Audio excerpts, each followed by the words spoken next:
Je propose à nos panélistes de nous quitter, mais de rester parmi nous, hein, mais voilà, quitter la scène et d'accueillir Antonio Buonatesta, qui est directeur de Mediante, mais qui, là, est présent comme président de notre conseil scientifique à la suite de Robert Cario. Et donc, je te laisse la parole. Tiens, je vais juste... Ah oui, ok, j'en ai pas besoin. Mettre la bonne... Voilà. Merci Antonio. La parole est à toi. Oula, c'est très éclairant. Hein. C'est un peu tard pour vous dire bonjour, donc tout d'abord, je tiens à remercier chaleureusement l'IFJR de me faire l'honneur d'intervenir dans ce colloque à un double titre, en tant que président du conseil scientifique et demain en tant que directeur de notre association Mediante, dans la table ronde de demain et avec une approche plus spécifique à mon expérience en Belgique. Donc même s'il est difficile de complètement dissocier ces deux statuts, ce soir, je tiens plutôt à communiquer une réflexion au départ, non pas spécifiquement de mon expérience personnelle ou de la Belgique, mais plus globalement au regard de références transnationales et notamment de certaines références de directives internationales, etc. C'est dit, il est un peu plus urgent quand même de vous dire de quoi je vais parler, puisque la seule indication que vous avez dans le folder, c'est clôture de la médiation, clôture de la première journée. Voilà, alors comment je tenais à aborder cette conclusion? Je dirais, même si les conditions d'intervention sont un peu inconfortables en fin de journée, comme ça tout le monde est un peu fatigué et tout, je trouve que c'était quand même la bonne place, puisque ça permet de m'inscrire plus facilement dans le double objectif de ces deux journées, qui était à la fois de faire l'état des lieux des réalisations dont je me rends compte de l'ampleur de l'investissement, de la militance que ça suscite, de la première journée, et de les mettre en perspective, alors de la compléter par un état des lieux aussi, en identifiant les freins et les limites qui empêchent un essor plus significatif de la JR en France. Un essor tant sur le plan quantitatif, en termes de nombre de dossiers traités, de maximalisation de l'accessibilité, sur le plan quantitatif, mais aussi sur le plan du contenu. Y a-t-il des attentes non encore rencontrées en termes de réparation? Alors, comme je savais que Serge était là, j'ai transformé mon Tipex, j'ai changé tous les besoins en attentes.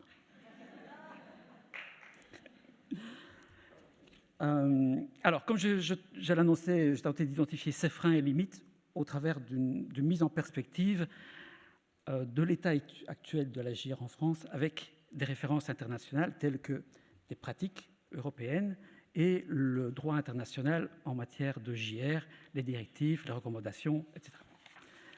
Alors, les limites au regard de la recommandation, je prends comme focus de référence internationale. Il y en a plusieurs, mais la plus significative, me semble-t-il, en termes de JR, c'est la dernière recommandation du Conseil d'Europe en matière de 2018 en matière de justice restauratrice. Alors, quels sont les éléments qui peuvent mettre en perspective certaines limites, dont certaines sont déjà dépassées au regard de ce que j'ai entendu dans ce colloque? Si on voit la recommandation européenne, globalement, on voit qu'elle cible prioritairement les processus de justice restauratrice qui impliquent directement les parties directement impliquées par l'infraction. Essentiellement, médiation et conférences restauratives dans la perspective d'une recherche concertée sur les modalités de réparation du préjudice de toute nature. Et cette référence de réparation de préjudice de toute nature, on la retrouve, cette formule, je la retrouve dans la loi de 2014, de la loi Taubira. Et de ce point de vue, je constate, j'étais dans l'atelier médiation, et Benjamin en a fait référence tout à l'heure, on constate une évolution importante quantitative des médiations restauratives par rapport au... Alors ce constat me semble particulièrement significatif, pas seulement parce qu'il y a d'autres mesures qui prend de l'ampleur, mais parce que cette évolution nécessairement va faire émerger d'autres enjeux et d'autres attentes dans le problème. Alors, ça, c'est un premier aspect, cette focus plus partie directement impliquée. L'autre aspect de ces recommandations qu'on met en évidence, fait apparaître l'intérêt d'une interaction optimale entre un processus de justice restauratrice et la médiation pénale et la procédure pénale. Pardon. Cette interaction optimale dans le sens où elle respecte à la fois l'autonomie des services de JR ainsi que la confidentialité des échanges d'une part, tout en ouvrant la voie à la perspective d'une prise en compte de ce que les parties consentent à porter à la connaissance de l'autorité judiciaire. Voilà, il y a cette interaction qui est présente. Les recommandations préconisent aussi une accessibilité maximale et directe des parties, un self-reference, une démarche restaurative, que ce soit en médiation ou en conférence restaurative, sans pouvoir discrétionnaire de l'autorité judiciaire, une maximalisation de l'information. J'entends parler le terme de systématisation de l'information, etc. Alors, ce que j'ai découvert aussi comme limite, c'est que les recommandations parlent d'organismes de justice restauratrice et je constate qu'en France, on aspire à avoir un nouveau terme que j'ai appris à découvrir, les services dédiés. Le service dédié pour empêcher qu'on ne fasse de la justice restaurative que sur du temps dégagé. Voilà, je viens d'apprendre.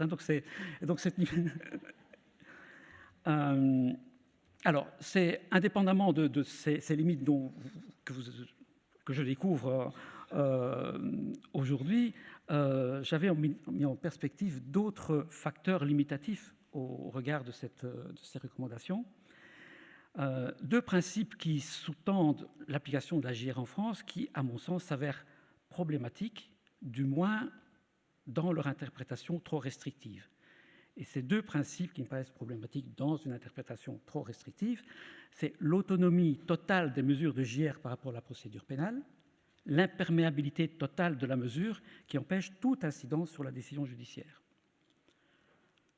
J'ai précisé pourquoi, hein, voilà, ici je fais que les citer. Et la deuxième limite qui, d'une certaine manière, la sous-tend, la gratuité, la pureté de l'intention restaurative dans les chefs de l'auteur, un principe éminemment subjectif qui, à certains égards, conditionne le premier et avec les conséquences qu'il entraîne des réflexes de sélectivité qui vont à l'encontre d'une maximalisation de l'offre.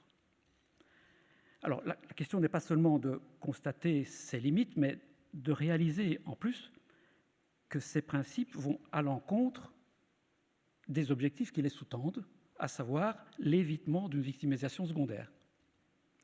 En réalité, l'expérience démontre que, essentiellement, qu'ils produisent l'effet inverse. Une limitation des droits des victimes, un frein à la prise en compte globale des attentes de réparation et, corrélativement, une discrimination inutile des auteurs. Alors, je vais les commenter, disons, par ordre, hein, l'autonomie de la JR et la gratuité.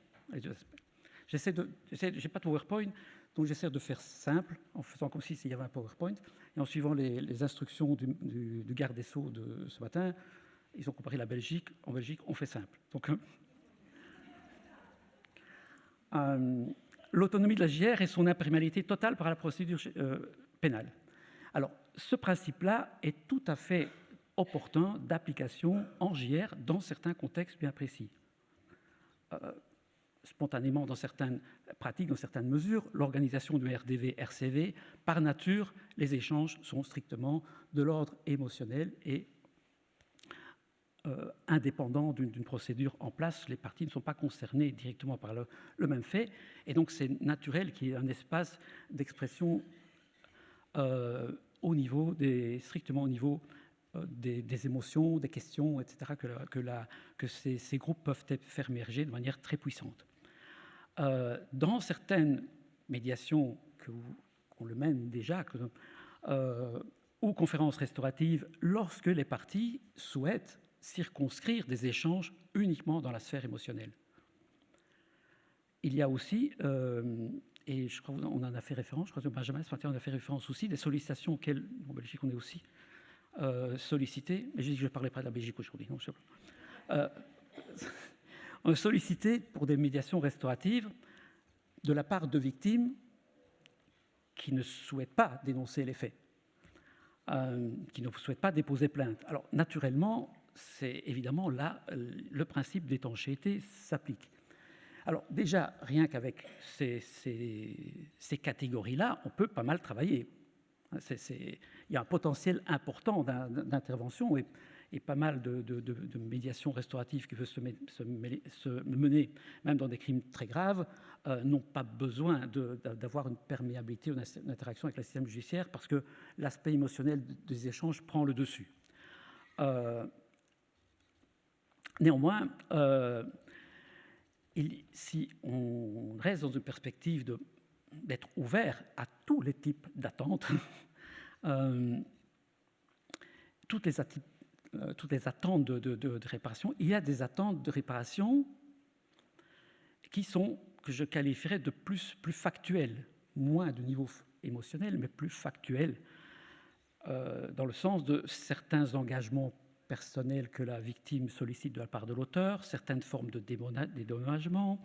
Je fais la référence avec le film dans lequel la sœur abusée par son frère exprime des attentes plus factuelles, au-delà des questions qu'il a eues, pourquoi tu n'as pas fermé la porte, il y a la question plus factuelle de dire, ben voilà, si je te rencontre, j'ai pas envie de te rencontrer, ni là, ni là, ni là. Voilà.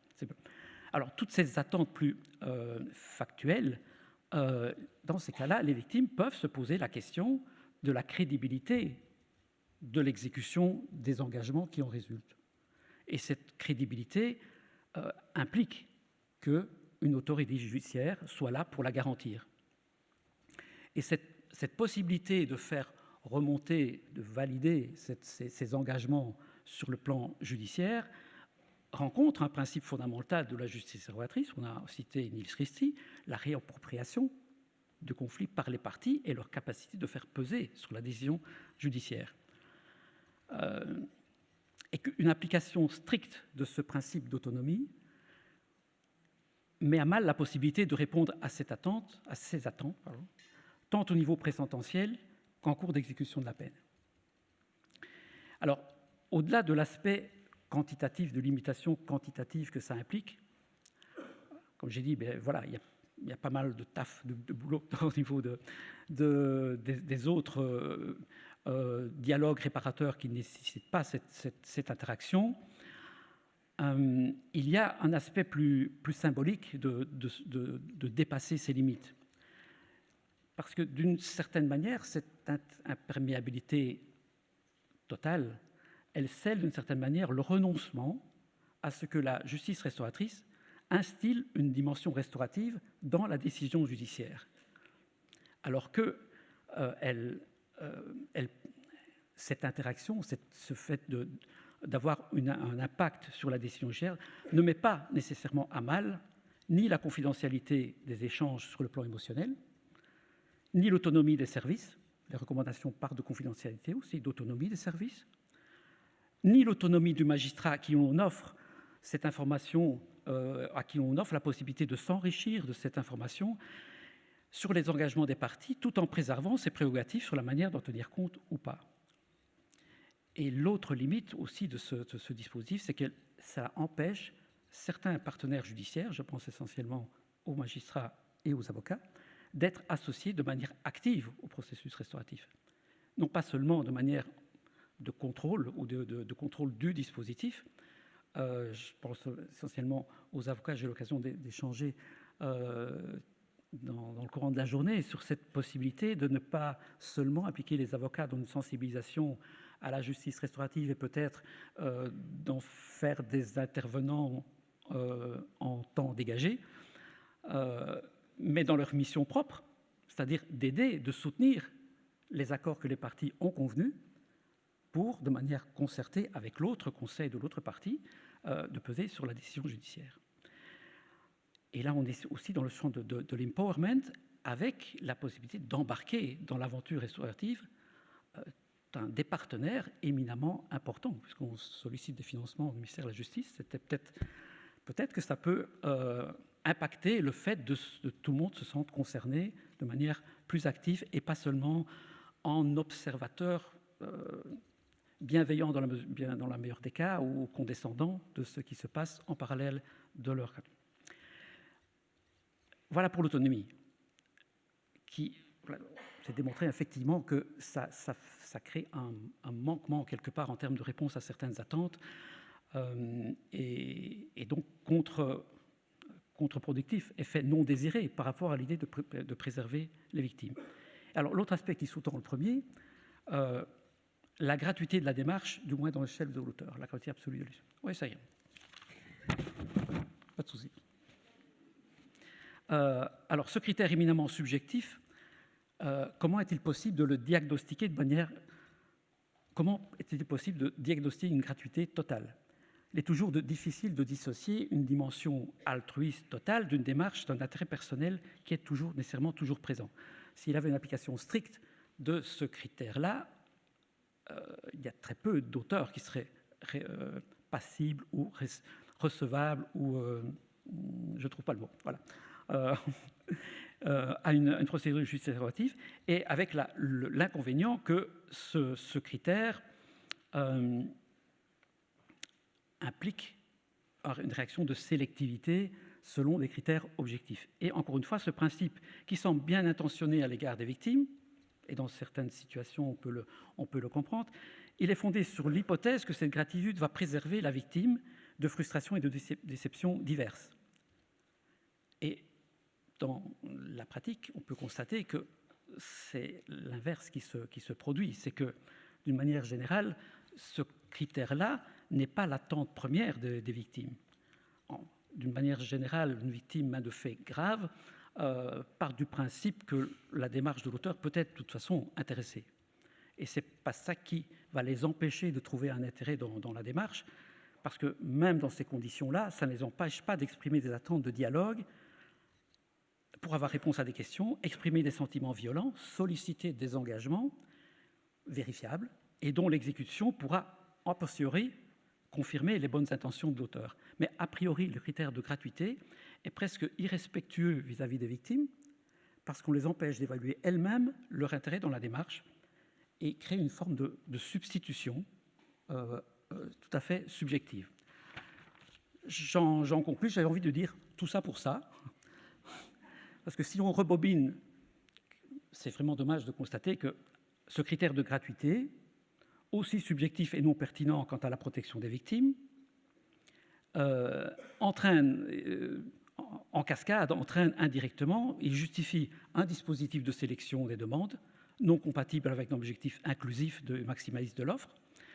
Il justifie aussi l'imperméabilité de la démarche, qui à son tour s'avère incompatible avec la possibilité de réparer des attentes non rencontrées au niveau émotionnel. Elle écarte aussi la possibilité de la JR de peser sur le système judiciaire, ainsi que l'implication d'autres acteurs importants du système judiciaire, le barreau et les magistrats. Et alors, pour conclure, voilà, tenant compte de tout ça, j'ai envie de paraphraser l'espoir que monsieur le président fondateur a exprimé ce matin, l'espoir de ce que les valeurs de la JR rendent le monde plus restauratif. Alors, plus modestement et plus réalistement, on peut avoir l'ambition que la justice restaurative rende le système judiciaire plus restauratif. Merci beaucoup.